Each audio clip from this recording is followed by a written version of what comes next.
day for that. You're still down in Arkansas, right?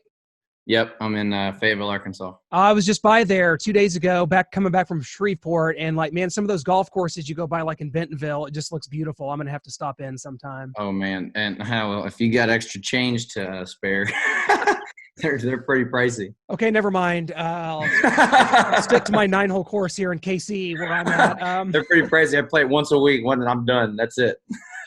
Well, thanks so much for hopping on with us this morning. I mean, I know how crazy busy you are. To kind of set the scene for what you're up to, I know you're, trying to make a headway into coaching. Tell us where that is right now. What's going to be going on for you here in 2020?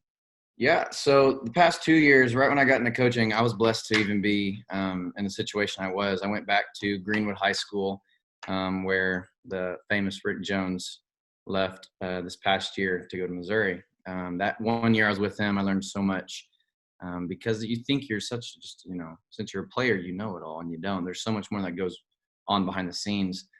We ended up winning a state championship that year, and first year being a coach, winning that, just seeing all the work that gets put in and the communication part from in the box to on the field, that was something I didn't really grasp a hold of until I started coaching with Greenwood first year. And the second year I went to Fayetteville High School where I am right now. And we did really well with the first year head coach up here, Casey Dick, who was also a Razorback football player, very well known as well. Now I am going to get my certification in teaching so I can do that full time.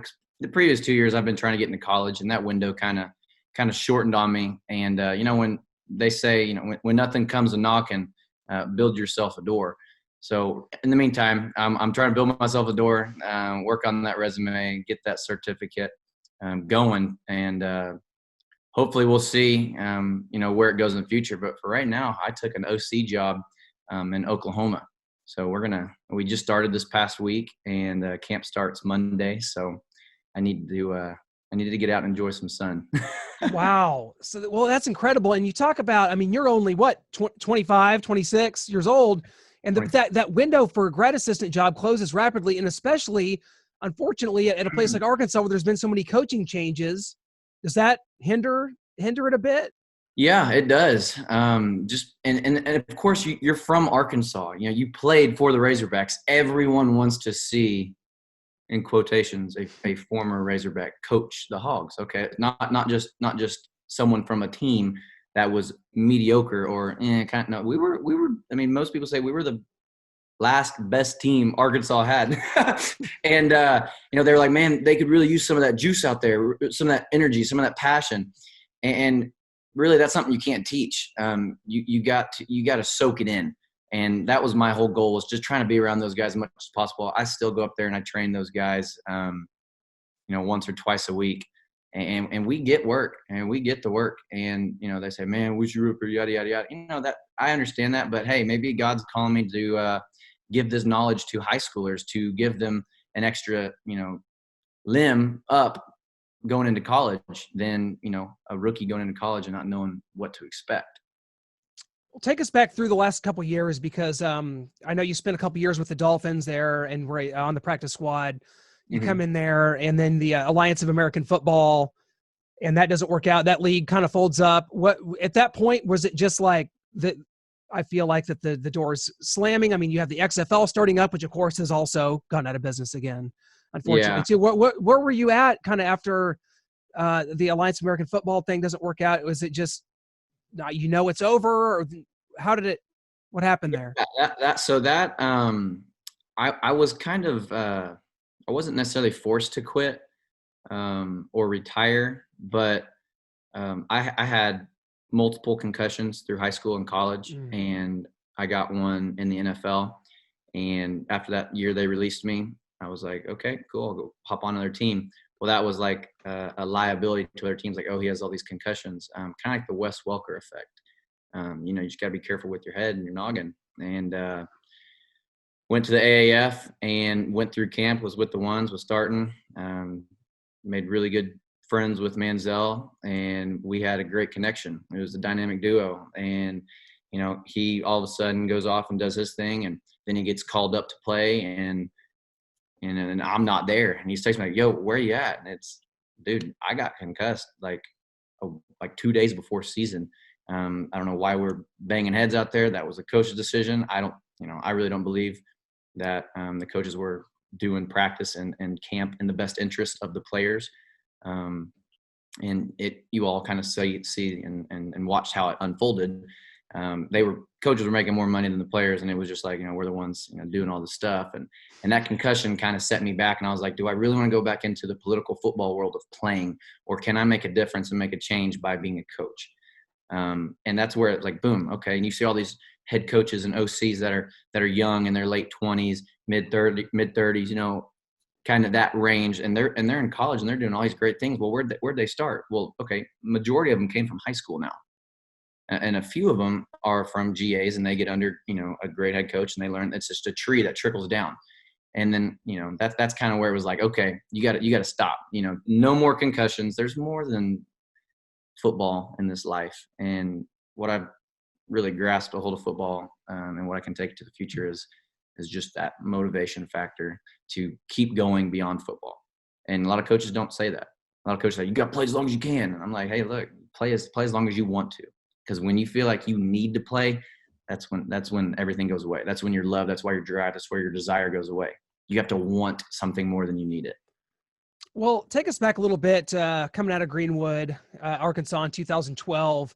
Mm-hmm. You were, I think, one of the, top 10 rated players out of the state, but you walk on at Arkansas. Kind of take us through that process. Why did you just kind of grow up a huge Razorback fan? Obviously, you grew up in Arkansas, but what other kind of offers did you have out there, and why was that the right move for you? Obviously, paid off in a big way. Yeah, well, originally I was a hooper. I wanted to ball. I was a little point guard that could dunk, and it was kind of weird. Like, oh, you can dunk. Woo, that's kind of crazy.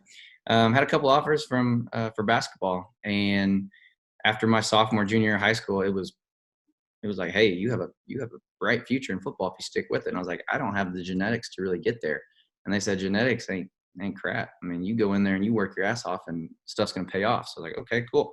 So I tried really hard in my senior year, and I was already committed to Arkansas State, and that was Gus Malzahn over there. Old Gus Bus was driving Arkansas State up the wall, man.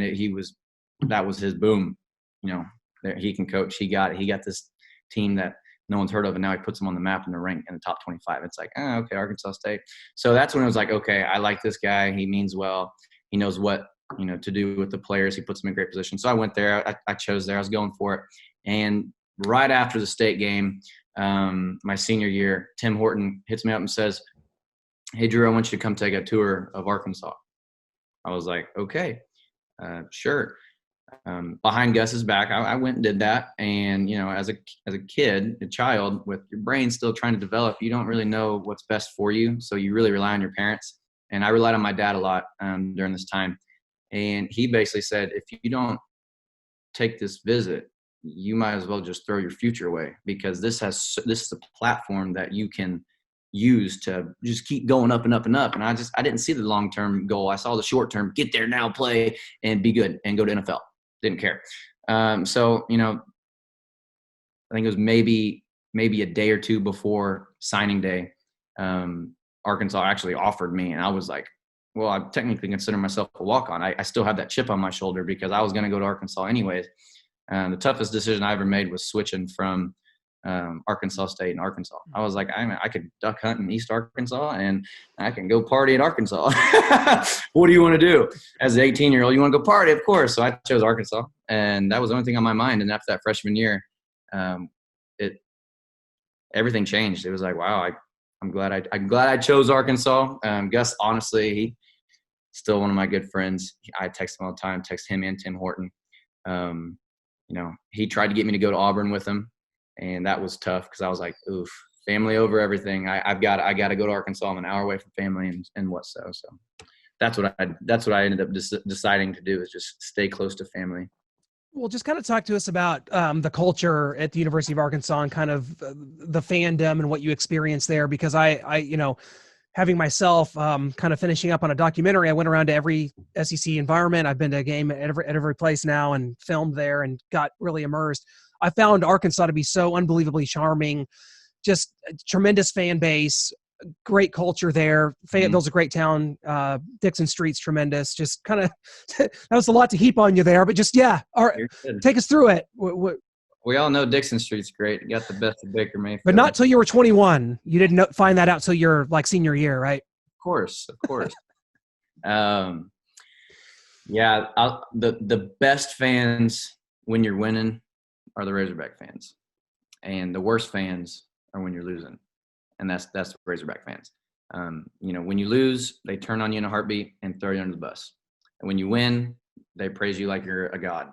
And it's weird, and it's like it's the most inconsistent fan base in the world, but not a whole lot of people are going to tell you that. Oh, Arkansas Razorback culture, everything's super great. Woo woo. Well, hey, that's why I was really cool with media, because I told them stuff that no one else said.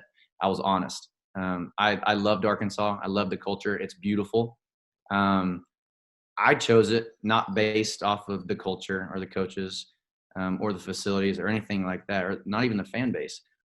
I chose it off of family. So the whole time I'm going through football, and I'm enjoying this atmosphere, this arena of, it's like battle. It's a battle arena. I mean, you're in there and it's just rah, and then all of a sudden the ball's kicked and everything goes away. And then you realize how much does the fan base have an impact on what you do. If you let that fan base get to you, you're not going to perform well. And even in the hardest times that we were facing whenever I was in college, my freshman, sophomore year, we didn't let the fan base, mess with us. That's why we prevailed and we started winning more games. And then we gradually saw the fan base come along with us. The fans and everything in Arkansas, I've got respect for them, because I don't know how you can stay a true Razorback fan through the past 3 or 4 years. I mean, based off of what they're just, up and down, up and down, up and down, up and down. And then here recently just down, down, down. But now we have something to look forward to with Pittman. And I was a player when Pittman was there, and everybody loved Pittman. I mean, there's not one bad bone in that guy's body.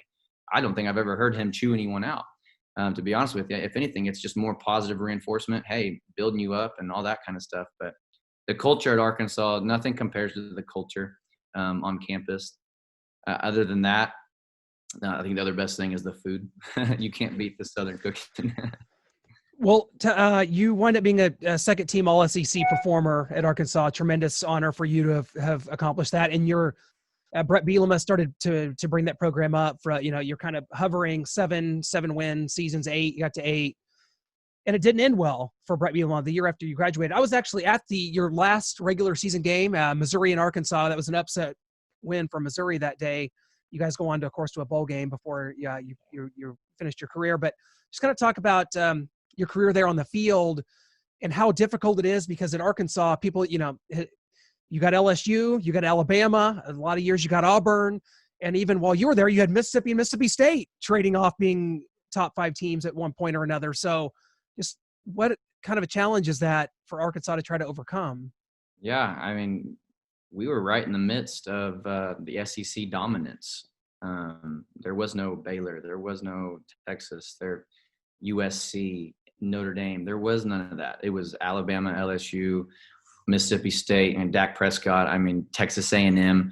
We were all ranked. They were all ranked in the top 15. And so the SEC West is always going to pick Arkansas and, maybe your Ole Miss or Mississippi State is like just your underdogs, automatically underdogs. And I mean, who doesn't want to be an underdog? I mean, I would much rather under-promise and over-deliver any day. I don't want to have the target on my back. Now, because of how we, prevailed and started beating those teams, we had a target on our back. And it's difficult for Arkansas because of the views, the opinions of sports reporters and your ESPN analysts. We don't get a lot of good publicity. And I think the last time we ever did was when Petrino was here. And even at that, they were all shaming Petrino for being ranked 3rd in the nation, 4th in the nation. Oh, he's a mean coach. He's winning football games. At the end of the day, did he do his job correct? I mean, so it's kind of like, we're still, coming together as a team, as a unit. A lot of people say they should go move to the East. They should move to Big 12. Did you see what we did to Texas? I mean, I understand that you mess up and you lose a game to San Jose State or Western Kentucky, and those just kind of like flukes. Like what just happened? Like what are we doing? Let me tell you, that has nothing to do with the players. Arkansas has one of the most talented teams in the nation. And my brother was on the team. I mean, I was back and forth with him, like, dude, pull your head out of your butt. Like, what are you guys doing? He's like, I couldn't tell you. I have no idea what we went in there with. We had no game plan. I was like, oh, what? Like, it's just some crazy things pop up. You're like, well, I mean, that's just the stuff Arkansas has dealt with the past 2 or 3 years. And everyone wants to put that up there. Like, Arkansas has always been this really, really bad team. And it's like, no, historically, we're actually really, really, really good. Yeah, absolutely. So you talked a little bit about Sam Pittman. He was an offensive line coach there. He's been an offensive line coach, I think, at every school in the country. Yeah. It just seems like a great guy. Unfortunately, SEC Media Days is virtual this year, so won't get a chance to meet him down in Atlanta like we were supposed to. But you kind of alluded to the fact that you think things could be heading on to more solid ground here under Coach Pittman. I think he did a tremendous job. Now, don't get me wrong, I have no experience in the field that he's in at all. But then again, it is his first year, and he has said the same thing. I mean, hey, it's my first time being a head coach. Like, I mean, he doesn't expect a free hall pass to go 0-12. No, we don't expect that from him at all. But one thing he did really, really well, and me being in business and knowing some of that side, is he hired people that are technically more experienced than him. He surrounded himself with a bunch of successful head coaches and OCs and DCs and assistants. That he has the talent on the staff, let alone, I mean, in my opinion, I don't think he's at the end of his career. I think he's getting ready to start peaking. If not, he is up, still climbing. You look at his track record, the guy's a winner. He's a winner, period. And he's been around the league. He's been around college. He's been around high school. He's a Southern boy. He's from Oklahoma. I mean, his recruiting ties are there. And his, I don't know. I like him. He coached our offensive line, and they were damn good. And I would follow him any day. Yeah, your offensive line, if I remember right, was the heaviest offensive line in football history. Yeah, at one point, 2014, 15. It was insane. And Dan Skipper in the NFL now. I mean, those some Alex Collins, Hunter Henry comes off of those teams. You go to the Dolphins out of that. There was some real talent there, and you mentioned that. And that's what's crazy to kind of look back to your era there and see how many great players there were. It was a fun era. It was really fun. I mean, the guys, I think the difference from then to now is we all meshed really well together. I mean, I was hanging out with defensive linemen. What inside slot receiver hangs out with 6'9" defensive linemen? No. But that's how it was at Arkansas, and we all saw eye to eye. Just like what's happening in this world right now, there was no color difference on our team. Now there are some on other teams, and I totally know that because I was there. And everyone says it's political and they want this happening, but the best thing about sports is that it brings people together. No matter what your background is, history, you could be at a football game and your team scores. Well, guess what? You don't care who's standing next to you. You're going to drop your hot dog, drink your beer, and slap ass and high five.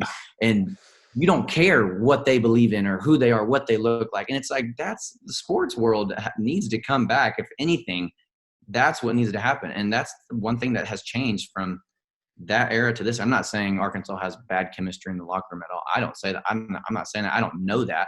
I just think the reason a good team is a good team, or it can be even better, is that you have great chemistry with your QBs and your defensive linemen, or even my situation, I was a receiver meshing well with the D-line. So I think that has a big difference. Got to ask you about some of your favorite environments to play in. I mean, every other year, I guess you guys are, you're going to Death Valley, maybe on a Saturday night, you're going to Bryant-Denny Stadium, and some of these, the SEC to me, just the slogan is, it just means more. And I was able to experience that just, as any old idiot going around and going to these games. But from a player's perspective, what's some of the environments that stand out to you?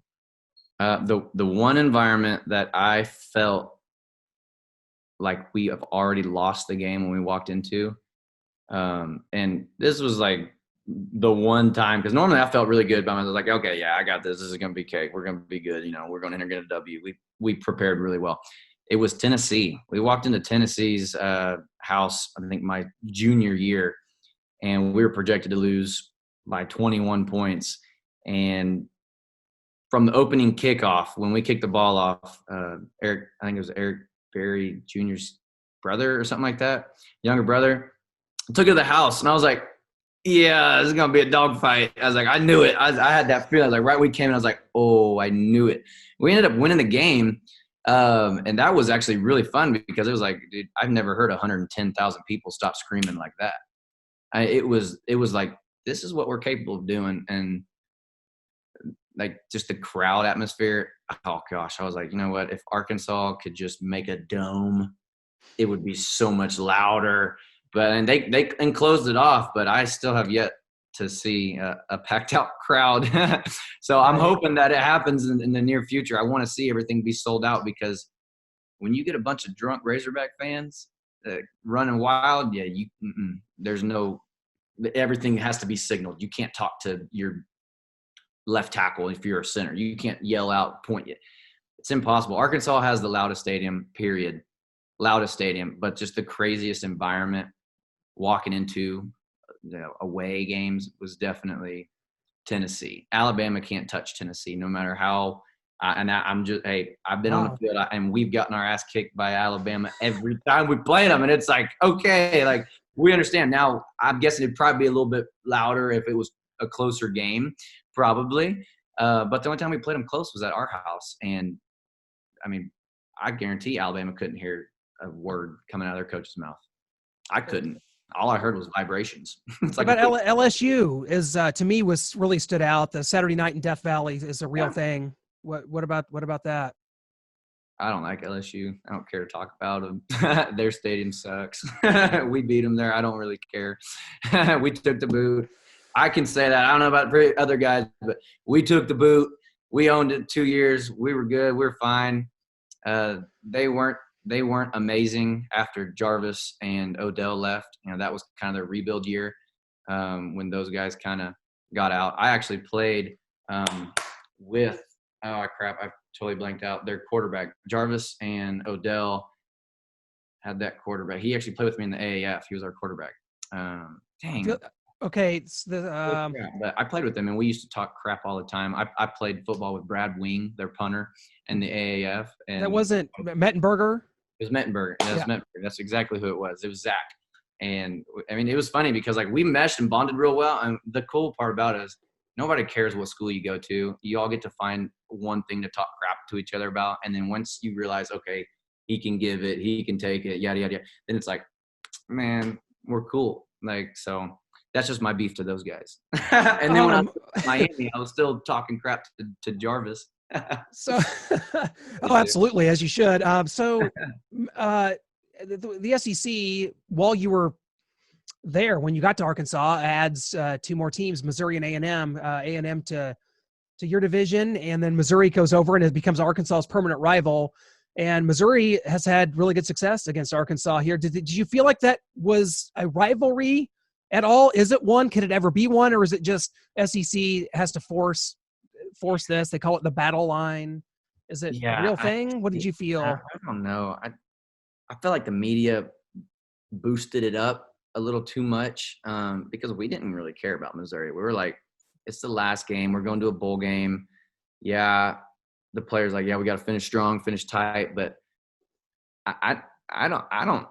In my opinion, I didn't look at it like a rivalry game because I took every game as if it was a championship. I was like, one game at a time. This is a championship game. Lay it all out there. I go back and watch film. I see a little bit, a lot of laziness, but a little bit of lackadaisical with like the details. And it's like, man, if he'd have just done this, we'd have freaking won. Or if the ball would have just been like this, or if I'd have caught it, there's a lot of things that happened whenever we play Missouri that would have never happened when we played LSU or Alabama. And it was like, you ever heard of, don't play down to the level of competition? Every time we played Missouri, we'd drop down. And it was like, everyone's playing to that level. Like everyone drops down. Like, don't get me wrong. Missouri's a great team. They have a great staff. They had a great staff whenever I was there. I know Eli Drinkwood. He's going to do an amazing job at Missouri. Heck, he took my high school coach Rick Jones with him. I mean, they better do good. But I felt like we always played down a level.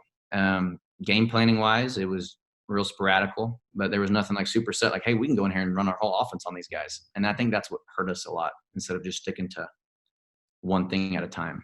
I wondered if you knew Eli or not, since he was on that Arkansas State staff with Malzahn around that time. So yeah, he's been really cool here. I'm really excited. Oh, I love that guy. He's about awesome. him. He brings the juice. He's a fire ball.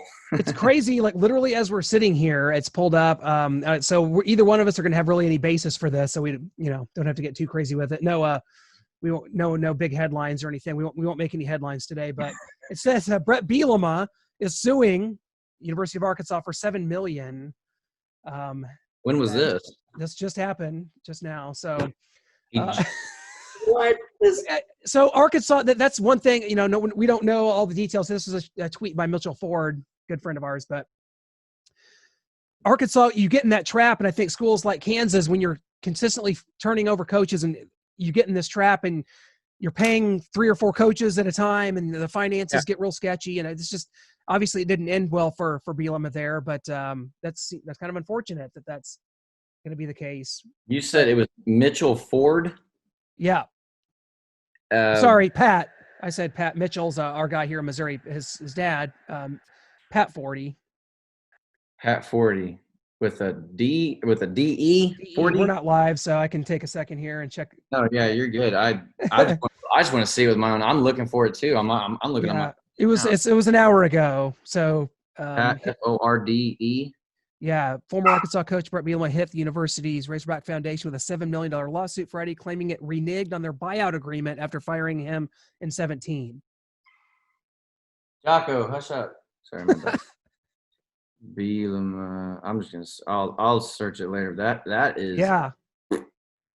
That just went down. So.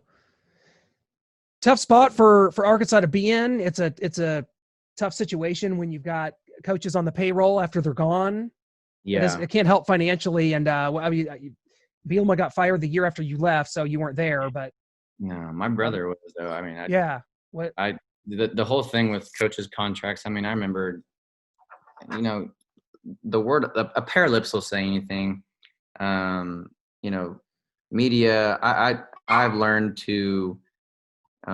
Really dissect the reporter before I do an interview with them or read an interview or read something they've said about someone I do know. There's one thing about Brett I do know, and he's very savvy. He's very businessy, NFL-like. He knows where his money is, and he knows where his feet are at all times. And if he's going to do something, he's going to be full on 100%. So if he's doing that, he's going to do it, and he's going to probably win it because he's very smart and he has a lot of guys in his corner that are also very smart. And if it's just a fluke, then, I have no hard feelings against Brett at all. I think Coach Bielema did more for me in those 4 years than I feel like he did for anybody else other than, a couple guys on the offensive line. I felt like he changed my attitude and my thoughts on the game. And, if he deserves his money, if he's suing him and he deserves it and he needs it, then I think they should pay him out. I mean, he did build the program. He did what they expected to. And yeah, we didn't go to playoffs and all that stuff, but he did the best. He did the best he could. I can promise you that. I know he did because he was in that office every day from 5 a.m. till 11:30 at night. I mean, yeah. Well, these contracts are very complicated in the buyout and the language, and there's probably some lawyer found that, and we'll see what comes of it. Drew, man, I can't thank you enough for hopping on with me this morning. It's been just a real honor. Best of luck going forward, man. You can just tell just by now that we do things virtually, we didn't get to actually meet. We're here on. You can just tell you got this right on. You've got it. You've got this kind of enigmatic nature about you. I can't wait to see where your career goes from here in the coaching world.